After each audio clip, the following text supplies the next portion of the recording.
today with the founder of the Obesity Action Campaign and liver specialist at Guy's and St Thomas's Hospital, Dr Jude Oben. And we're here to talk about obesity. Hello. Hi, how are you doing?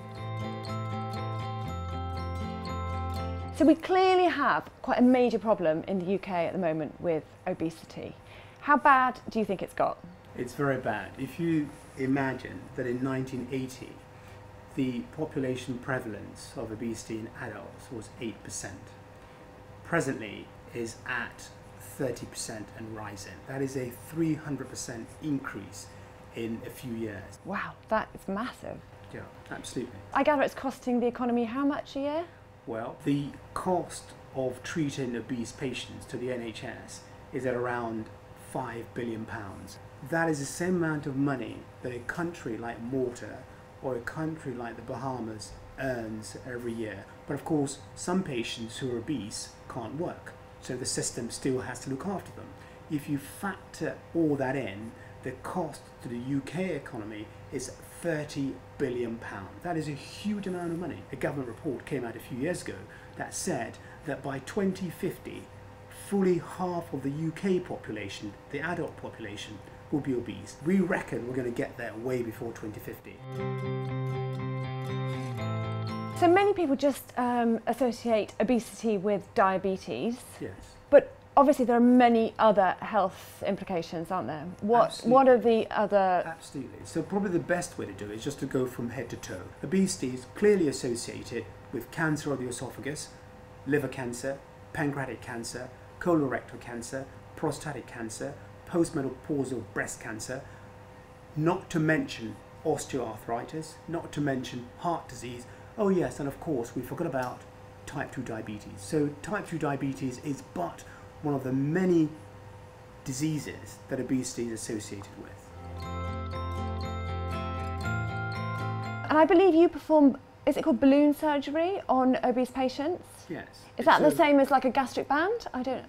No, both forms of intervention are restrictive. You're trying to persuade the stomach that it is full already. So the intragastric balloon essentially is a silicone balloon which we put in endoscopically into the stomach, inflate it with saline and methylene blue, a blue dye, so that if the balloon deflates, the patient passes blue urine. Not all patients can have, for example, bypass surgery or gastric band, and indeed not all patients want it. So the balloon stays in for 6 months and patients do very, very well on it, and after 6 months we take it out again. And if they're doing very well, we can put another one down.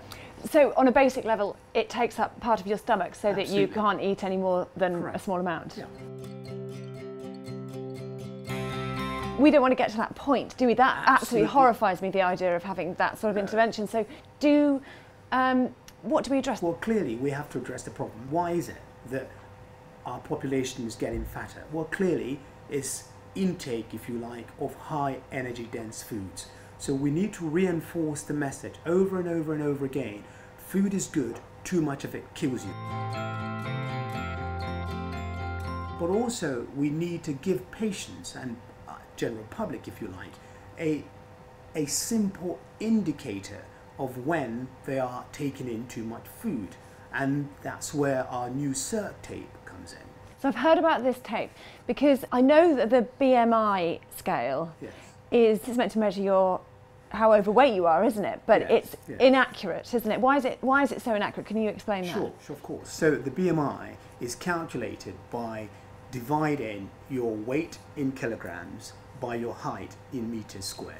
Now, I forget, how tall am I? Now I've got to convert feet and inches to meters. Your scales don't tell you if the weight is from fat or if the weight is from muscle. So you need something far simpler that is not dependent on the height, but indicates to you when you are at risk from being obese. And that's where the CERT tape comes in. So we have here the CERT tape.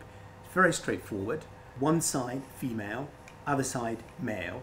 And if you are in the white zone, you should be worried. It means that you are underweight. If you are in the green zone, you're good to go. If you are in the orange zone, be concerned. And if you are in the red zone, be alarmed. If you're in the red zone, go and see your GP and say, my waist circumference is in the red zone, please help me, what can I do to downsize? Does that allow for different size frames? Very good. It doesn't matter about the frames. The only thing that's important is your waist circumference. The books will tell you that you measure it from a point halfway between the upper border of the lowest rib and the top of the anterior superior iliac spine. Yeah. But mercifully, that equates with our belly button. Okay. So as long as you can find your belly button, you can find your waist circumference. So what other plans have you got for the Obesity Action Campaign? So we're very fortunate that in a few days we're being hosted in Parliament to launch the CERT tape, and essentially we want every household in Britain to have one. And one other thing I wanted to ask you was, what about children? Will you bring one out for children?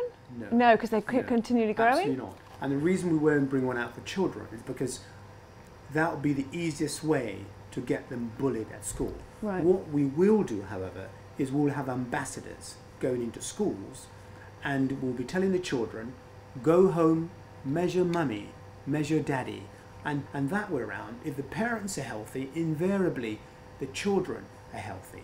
If the parents are unhealthy, invariably the children are unhealthy. But we will not be measuring children, absolutely not. Okay.